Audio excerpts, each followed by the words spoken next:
When people with ADHD need to get started on a task that we are not innately driven by, our brain does this quick little calculation of how much effort it thinks that the task is going to take and how much suffering it thinks we're going to endure versus the reward that we'll get from actually doing it.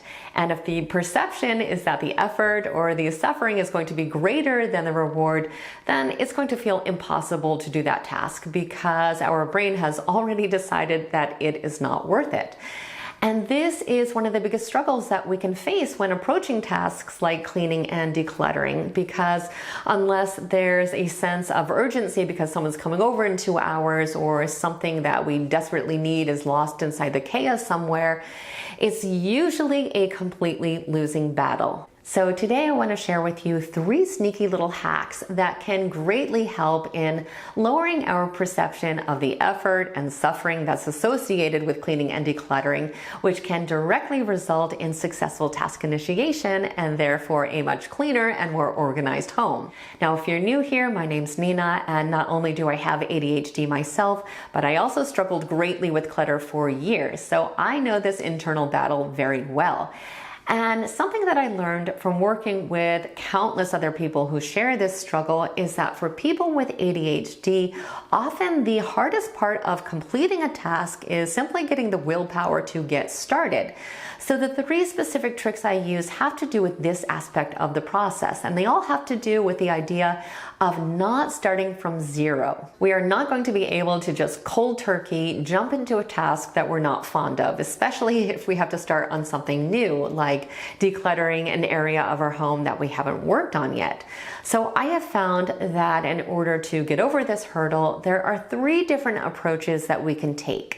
The first trick is to do any and all research, planning, and prep work ahead of time. And I have found that the day or night before is usually the ideal time to do this. And this is all helpful because when it comes time to do the actual task, which is hopefully the next day, there are no obstacles. There is no boring details that we have to work out that could give us an opportunity to lose interest or to give up before we even get started. And believe me, I know that there are days that we can't even bring ourselves to do this step, but if we can convince ourselves to take care of even the smallest, lowest effort aspects of the task in advance, we are going to help ourselves immensely. And this can be as simple as simply writing down everything that we want to accomplish the next day, or breaking up these tasks into smaller steps, or gathering all the bags and the boxes and bins and cleaning supplies that we're going to need. Just think of it as being a good friend to the tomorrow version of yourself who is not going to want to do any of these things and is likely going to feel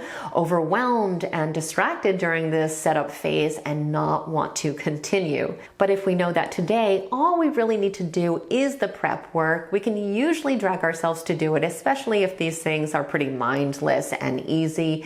And the following day, we are then much more likely to actually get started on the task because it's all set up and ready to go and there are no obstacles in our way. Okay, the next strategy is most useful for ongoing cleaning and decluttering projects, and this one has been a complete game changer for me, and that is to start the next step of whatever you're working on while you still have motivation. So in other words, when you're done with a specific task and you're ready to be done for the day, instead of immediately stopping, just do a little bit of preliminary work on whatever the next task is going to be.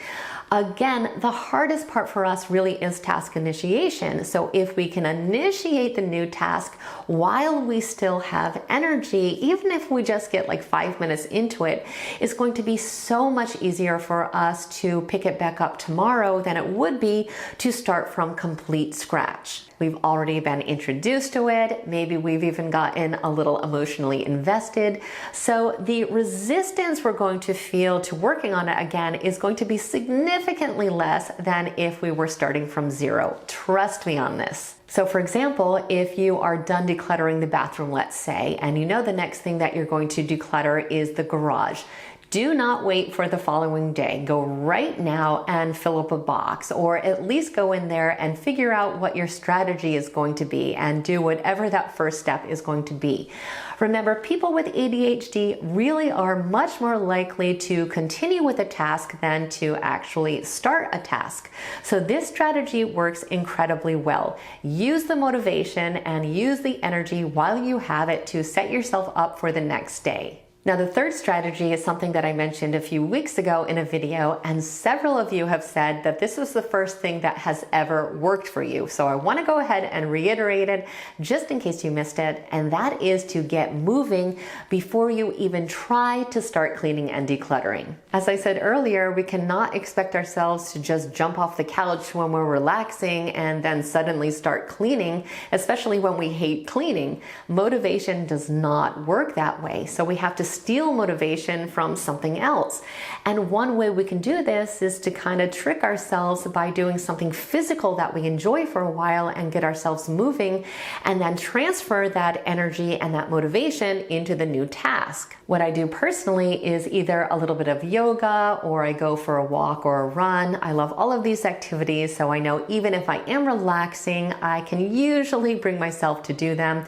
And when I'm done, I always have way more energy, and I can usually transfer that energy into cleaning and decluttering when I need to.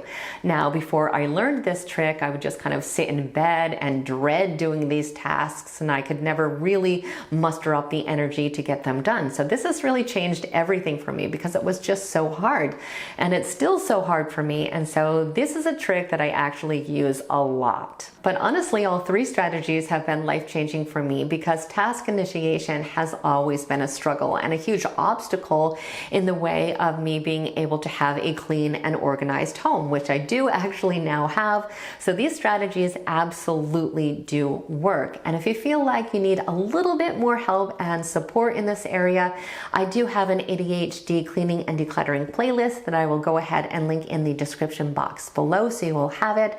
As always, I truly hope you found today's video to be helpful and insightful. If you did, please like it, share it, and definitely become a subscriber if you aren't one already. I would love it if you stayed connected. I want to thank you so much for watching, and I hope the rest of your day is extraordinary.